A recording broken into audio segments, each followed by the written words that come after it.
ஐந்து கரத்தனை ஆனை முகத்தினை இந்தின் இளம்பிறை போலும் ஏற்றினை நந்தி மகந்தனை ஞானக் கொழுந்தினை புந்தியில் வைத்தடி போற்றுகின்றேன். ஓம் சாய்ராம். குருவே சரணம். ஓம் சரவணபவ.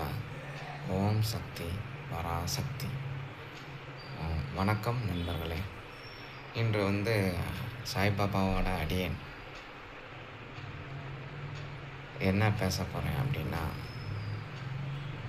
ஒற்றுமையை பற்றி பேசணுன்ட்டு அடியேன் விரும்புகிறேன். என்ன அப்படின்னா, இந்த உலகத்தில் நம்ம எல்லாருமே ஒருத்தரை சார்ந்து ஒருத்தர் வாழ்ந்துக்கிட்டு இருக்கோம். இதுதான் உண்மை, யதார்த்தமான உண்மை, மறுக்க முடியாத உண்மை. ஒருத்தரை சார்ந்து ஒருத்தர் வாழ்ந்துக்கிட்டு இருக்கோம், அதுதான். ஸோ ஒருத்தரை சார்ந்து ஒருத்தர் வாழ்கிறோம், அதுதானே உண்மை. அப்படின்னா நம்ம எல்லாருமே ஒற்றுமையாக தானே இருக்கணும். ஒருத்தர் ஒருத்தருக்கு விட்டு கொடுக்கணும்.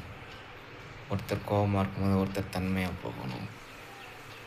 விட்டு கொடுக்குறவங்க கெட்டு போக மாட்டாங்க. பொறுமையாக இருக்கிறவங்க தாங்க அந்த காலம் மேலே மேலே கொண்டு போயிருக்கு. வாழ்க்கையில் உயரணும்னா பொறுமை முக்கியம். அந்த பொறுமை எப்படி நம்மளுக்கு வரும் அப்படின்னா, எண்ணங்கள் எப்பவுமே உயர்வாக இருக்கணும்.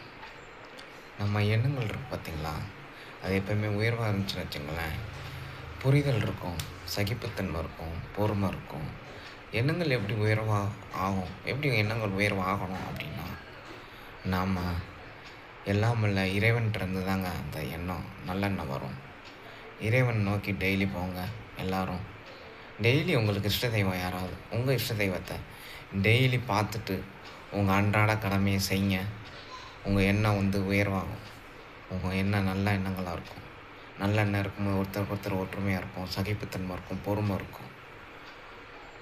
ஒன்றுமே கொண்டு வரலங்க, ஒன்றும் கொண்டு போக போகிறது கிடையாது. இருக்கிற வரைக்கும் எல்லோரும் ஒத்துமையாக இருக்கணுங்க. வாழ்க்கை கொஞ்ச காலம் தாங்க. நம்ம நினைக்கிறோம் 1000 வருஷம் யாரும் வாழ போகிறது கிடையாது.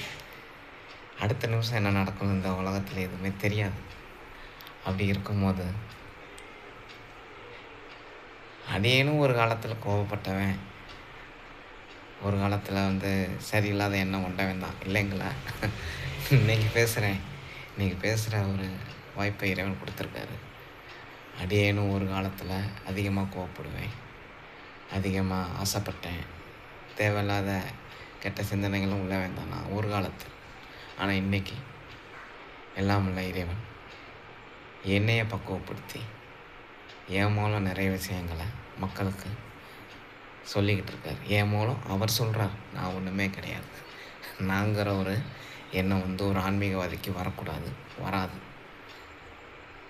ஏன்னா எல்லாத்தையும் இயக்கிறது இறைவன். அதனால் எல்லாம் ஒத்துமையாக சந்தோஷமாக இருக்கணுங்கிறது ஆண்டவனின் எண்ணம், அடியேனின் எண்ணம். ஓம் சாய்ராம். குருவே சரணம். நல்லதே நடக்கும்.